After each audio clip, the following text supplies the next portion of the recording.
پروردگار عالم کا احسان عظیم ہے کہ ہم جس دروازے پر بیٹھے ہیں اس سے اچھا دروازہ نہیں ہے۔ ہم جن کو مانتے ہیں، ہم جن کے محب ہیں، ان سے زیادہ قابل، اہل، لائق اللہ کی مخلوقات میں کوئی شخص نہیں ہے۔ میرا اور آپ کا اعزاز ہے کہ ہم مولا علی کے کلمہ پڑھنے والے، مولا علی کی ولایت کا کلمہ پڑھنے والوں میں ہیں۔ ہم ایک جملہ اور ہدیہ کر دیتا ہوں کہ ہم لا الہ الا اللہ محمد الرسول اللہ کلمہ پڑھ کر علی کی ولایت کا اقرار کرتے ہیں۔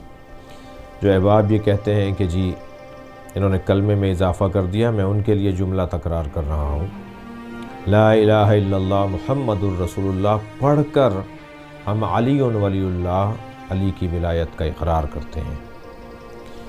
ہم سچی زبان سے علی کی ولایت کا اقرار کر رہے ہیں، ہم دل کی گہرائیوں سے مولا علی کی ولایت کا اقرار کر رہے ہیں، اور دعوت عام ہے، خوبی کسی کی ملکیت نہیں ہوتی، میراث نہیں ہے، علم، تقوی، پرہیزگاری کسی کی بھی میراث نہیں ہے، بلکہ ہر اس شخص کی میراث ہے جو اسے چاہتا ہو۔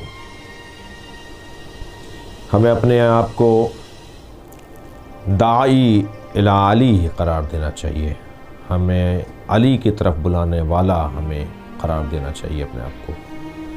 ہم مبلغ علی بن جائیں، ہم داعی الی ولایت علی قرار پائیں، ہم لوگوں کو ڈھونڈ ڈھونڈ کر لائیں کہ چلو علی کی بات ہو رہی ہے، چلو علی کا ذکر ہو رہا ہے، سنو علی کے فضائل سنو۔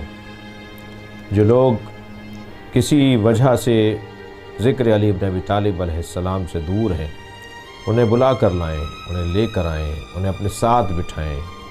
میں بارہا اپنی مجالس میں کئی جگہ یہ بات کر چکا ہوں کہ نیاز خود بنائی خود کھا لی، یہ کون سا کارنامہ ہے؟ انہیں کھلائیے، انہیں دیجیے کہ جو نیاز نہیں کھاتے۔ ایک مرتبہ اگر واپس کر دیں تو ناراض نہ ہوں، دوبارہ پھر انہیں بھیجیے گا۔ دوسری مرتبہ واپس کر دیں تو ناراض نہ ہوں، سہ تیسری دفعہ پھر انہیں بھیجیے گا، اس لیے کہ آپ کا ناراض ہونا بنتا نہیں ہے۔ یہ مسئلہ ان کا اور حسین کا ہے، یہ مسئلہ ان کا اور اہل بیت کا ہے، یہ مسئلہ ان کا اور توسل کا ہے، آپ کا مسئلہ نہیں ہے۔ میرا اور آپ کا کام نوکری کرنا ہے، ہمارا کام اس گھرانے کی نوکری کرنا ہے، اس گھرانے کی طرف لوگوں کو توجہ دلانی ہے۔ مولا امام رضا علیہ السلام کا فرمان ہے، تم ہماری خوبیوں کو بیان کرو، خود بخود لوگ ہماری اتباع کرنے لگیں گے۔